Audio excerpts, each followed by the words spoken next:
sa inyong lahat. Ako nga pala si Mr. Rick Bernardo. Welcome na naman po sa aking YouTube channel.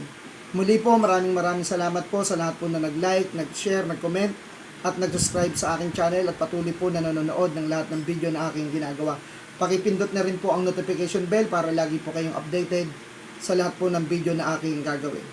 Ngayong araw po na to, ang pag-uusapan po natin ay yung mga electric fan na wala ng speed at ang natitira na lang ay number 3 o yung tinatawag nating high speed. So, ito pa ba ay merong paraan? Meron pa pong paraan tayo na gagawin dito. Ang gagawin natin dito ay magre-rewind ako ng isang coil or inductor na tinatawag na dito ko kukunin yung speed number 1 saka number 2. So, basta ang importante natira pa yung high speed. So, dito ko kukunin yung speed 1 and 2. So, kailangan ko ng bobbin, kailangan ko ng EI core na 1/2 by 1/2. So, kaya maliit lang. At ang size ng wire na gagamitin ko ay number 33 na merong turns na 1,500. Ayun ang low speed. Ang medium speed naman o number 2 is 1,300. So, kaya magtatap ako pagdating ng 1,300. Itatap ko na yung wire doon. Tapos, ikot na naman ng another 200 para maging 1,500. Ayun naman ngayon yung magiging pinaka low speed natin. Pinaka mabagal na speed ng ating electric fan. So, ano ba ang pinagbasihan nitong windings na to? Doon sa mga marunong mag-rewind ng electric fan, ang electric fan natin sa motor natin ay meron tong 4 na pole. Yung pangatlo at pang-4 na pole ay doon tayo kukuha ng speed. Kaya doon ako bumase kung ilang number of turns. Ang pangalawang pagbabasehan natin yung size ng wire na ginamit sa electric fan, usually 35, 36, ganun yung mga size ng wire. Ayun din yung gagamitin nating wire. Hindi po pwedeng mas malaki ang wire. Kung malaki man, konti lang. Nagkataon na ang gagamitin ko ay 33, wala kasi akong available. Kaya kung bakit dadagdagan ko na lang yung windings na abutin ako ng 1,500. So usually kasi ang starting windings natin, ang bawat isang pole ay meron lang mga 600 turns, 650, 660. Then, of course, yung susunod naman ay sa running natin, mas makapal ng konti yung ating windings. Ready na tayo? So, mag-rewind na tayo. So, kung sakasakaling hindi tutugma dun sa mga ginagawa nyo para kayo mag-eksperimento, na maglagay na lang kayo ng maraming tapping ay ng option nyo para pag na-practice nyo na, alam nyo na yung number of turns na gagawin nyo sa inyong electric fan.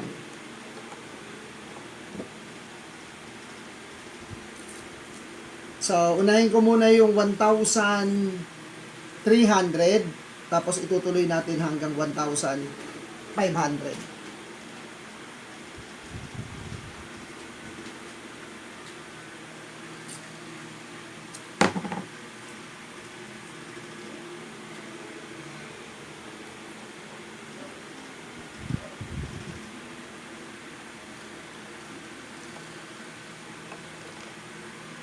Okay, so iset muna natin yung ating rewinding machine.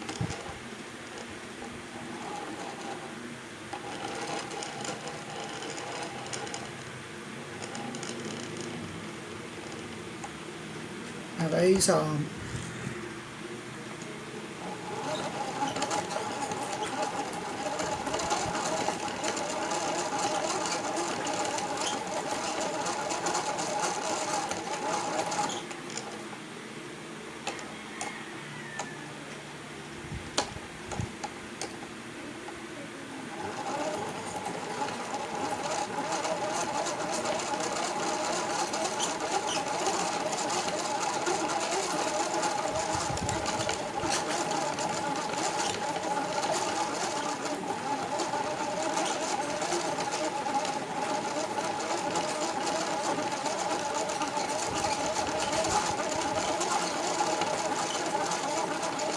Concentrate lang kayo sa ikot lang natin to. May duktungan ako na na-encounter.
Good day po sa inyo lahat. Ako nga pala si Mr. Rick Bernardo. Welcome na naman po sa aking YouTube channel.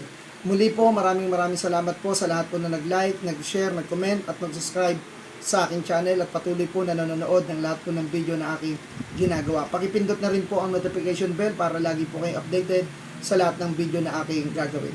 Ngayong araw po na to, ang ating pong i-demonstrate dito ay yung mga electric fan na wala ng speed number 1 at speed number 2 at ang natitira na lang ay speed number 3. Ang tanong po ay meron pa bang paraan para magkaroon to ng 1 and 2? Meron pa.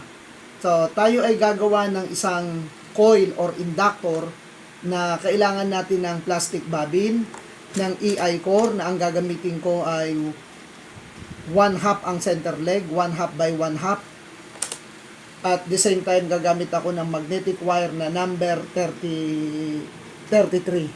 So, ano bang pinagbasihan nito? Yung mga marurunong ng konti sa rewinding, ang electric fan natin ay merong 4 na pole na nakapaikot, running saka starting. Yung speed niya ay kinuha sa pangatlo at sa pang-4.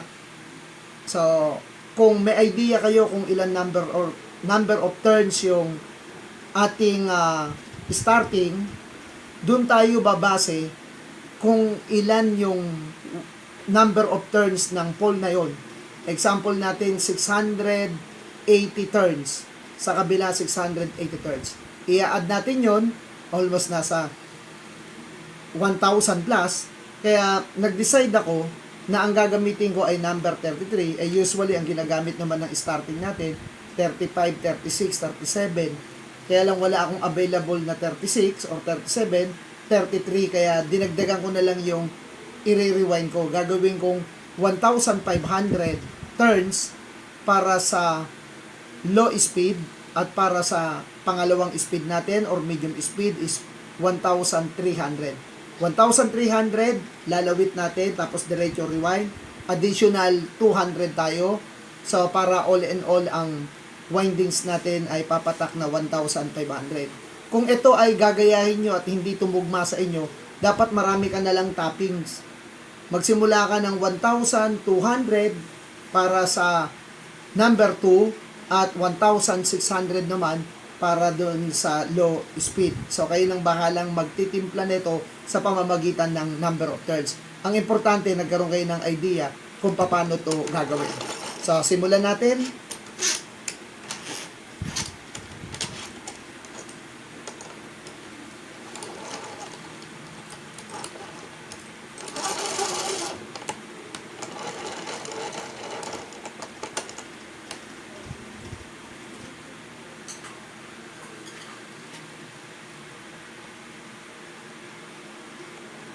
So, ito na yung magiging common natin.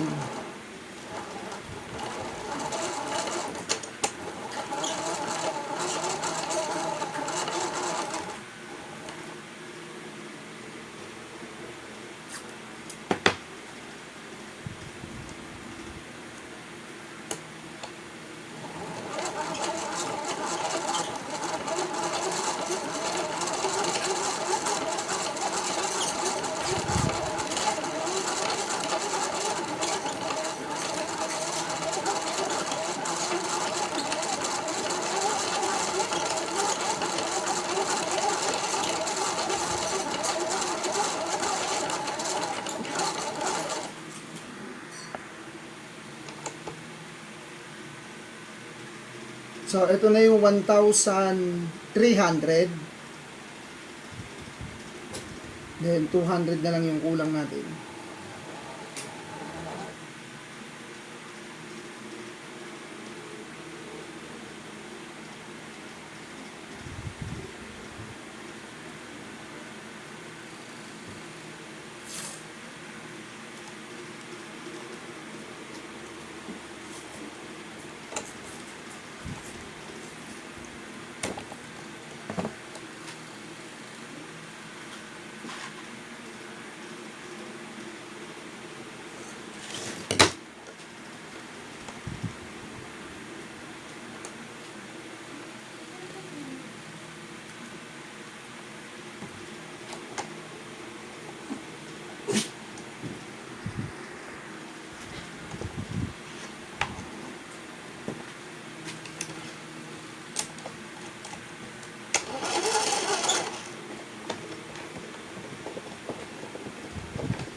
Ito yung common natin. So, yung medium, saka yung number 1. 1, tapos 2. So, lalagyan natin ng ganitong wire.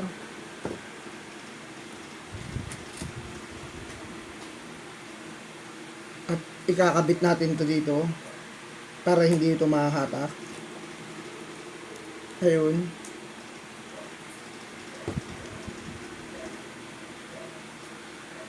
So, kakaskasin natin to dito.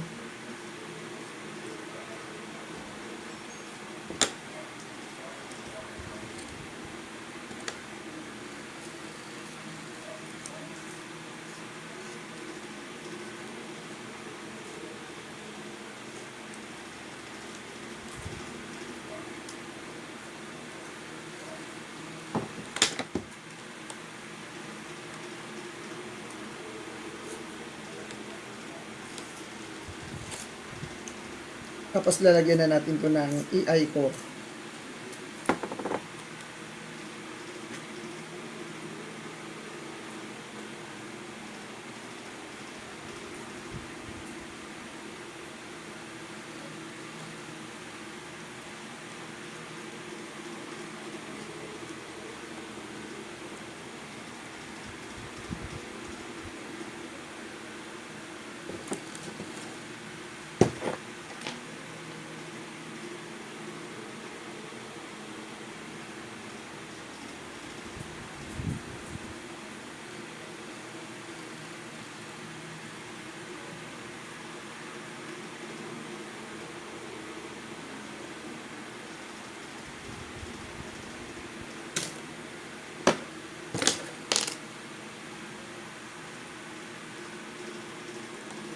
Putulin yung mga sobra. Tapos itutumba natin yan.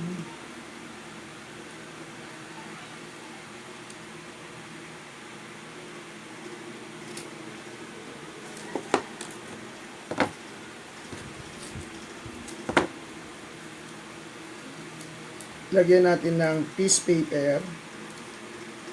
Iikot natin yan.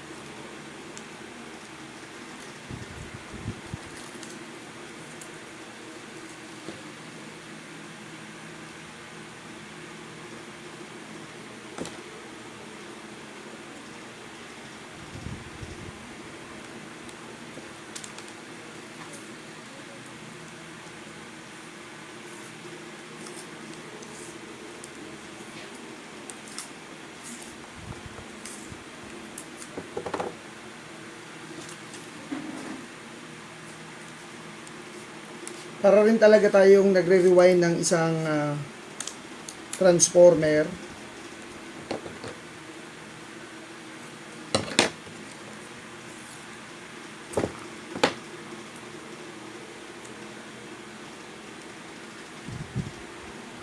At ito ay lalagyan natin ng EI core.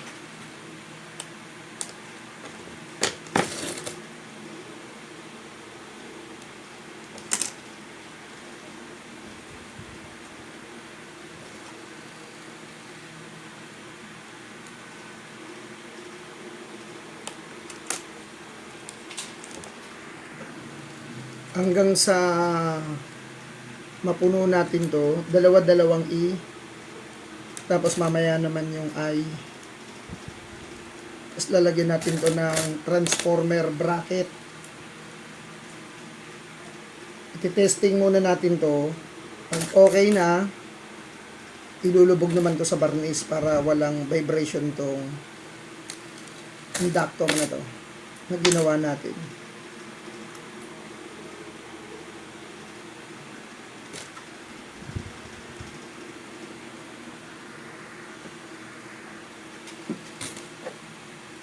Puro ay naman tayo.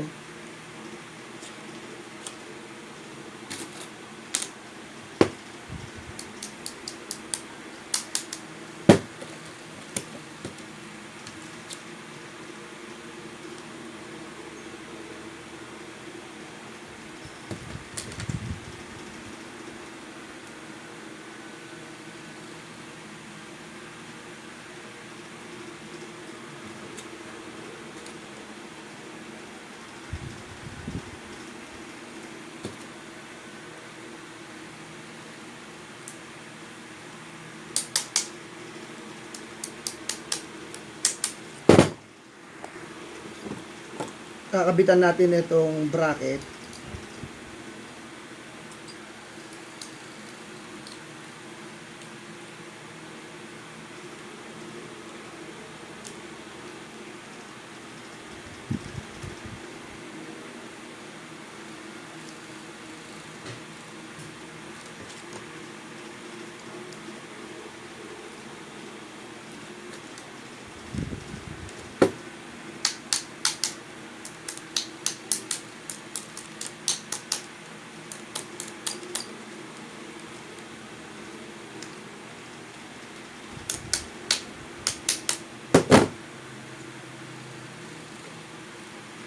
Common, speed number 2, speed number 1.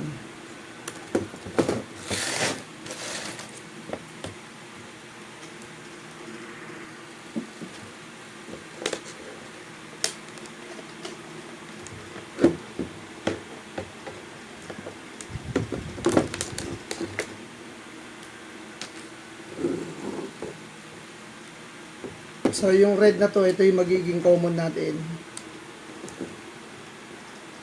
So, may resistance na tayo dito. At meron tayo resistance dito. Yung isa mababa ang resistance, yung isa mataas. Okay, so, ito ang speed number 1. So, i-assemble natin sa ilalim ng electric fan.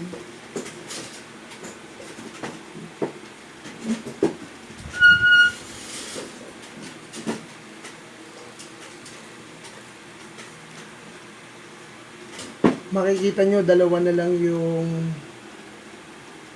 line 1. Ito yung speed. Wala tayong 1 and 2. So, ilalagay natin itong transformer na to.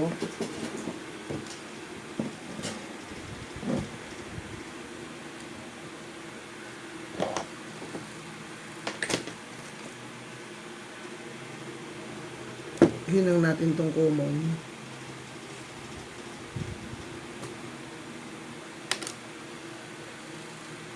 Sa red din natin ilalagay sa number 3. Doon tayo kukuha ng source sa number 3 kasi ayun ang high speed natin. So yung 1,300 turns, ito yun sa speed number 2.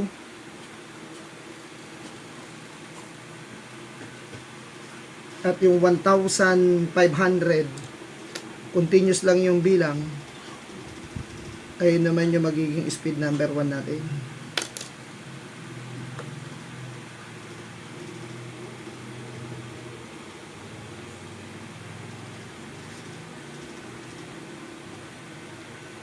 So, gamitan natin ulit ng tester.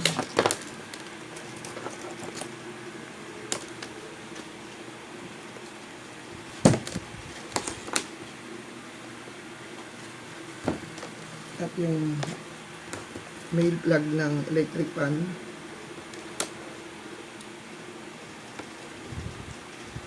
So, speed number 1,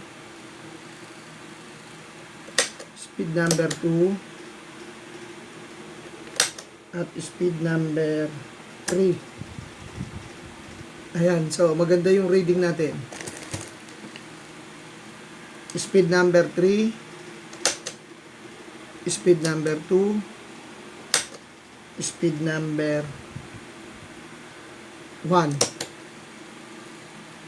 Ayan ang 1 natin. Nasa around 200 ohms. Then, number 2. Kunti lang ang sobra. Number 3. Ayan. Okay, so good. Okay, 220.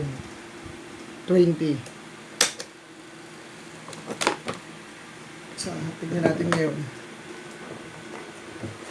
Nakalawit yung transformer natin.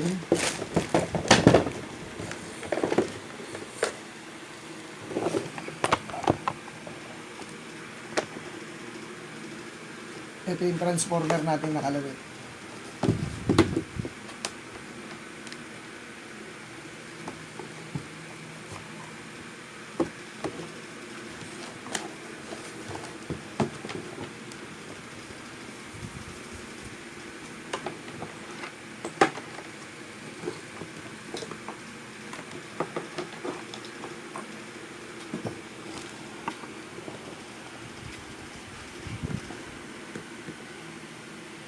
Speed 1.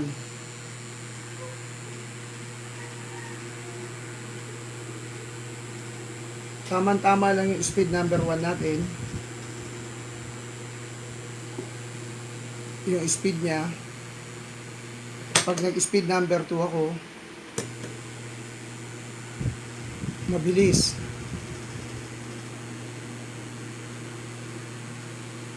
At ito naman yung speed number 3. Ayan, mas mabilis. Balik ko sa speed number 2.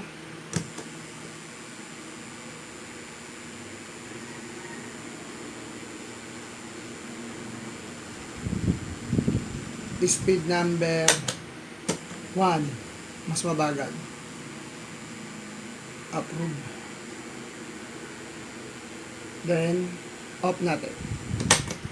So, susunod na gagawin natin, dapat ito ay ibababad natin sa varnish para wala siyang vibration. Meron akong hinandang varnish dito. Ilulublob na lang natin siya. Tapos patutuyuin. Dito na natin siya tatanggalin yung ating varnish para wala siyang ugong ng transformer. Kahit natural varnish lang na pangkahoy pwede, pero kung meron kayo mabibili dyan pang insulation varnish, lalo mas maganda. So, nakapatay na yung aking saksakan at babarnisan natin to para ako nang bahalang mag-fix sa susunod. Okay, so then isasaling ko ulit.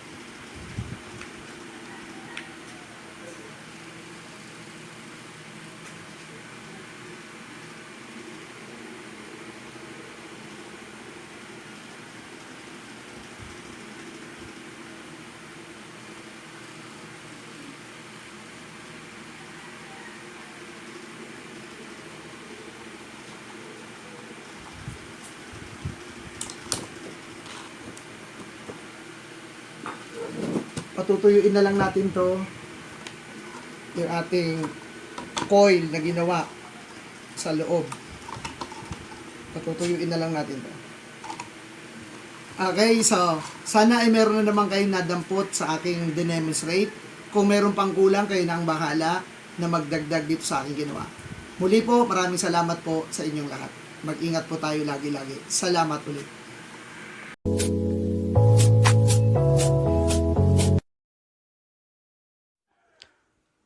like, share, comment, and subscribe to my channel. Pakipindot na rin po ang notification bell para lagi kayo updated. Thanks for watching.